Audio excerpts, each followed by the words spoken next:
Hi, it's me again with Corel Tips and Tricks.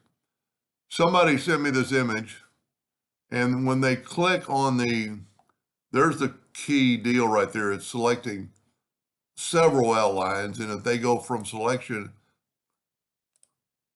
so let's select that, and then find all, and then hit delete. Everything deletes. Well, there's two ways that could happen. So what you need to do and that's how he drew it right there, it looks like.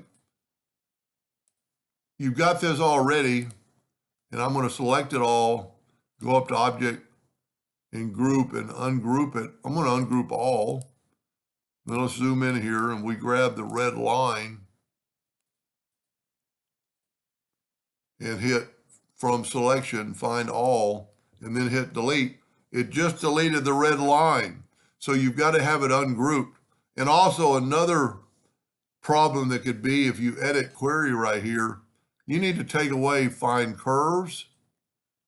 No fill is fine, but you want outline properties.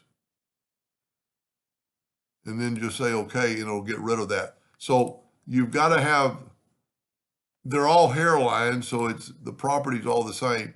So he's using it for an offset, which I've made a video before. So when you're using find and replace, I always go to edit query and make sure nothing else is selected but the outline properties. And really you can uncheck that and say okay.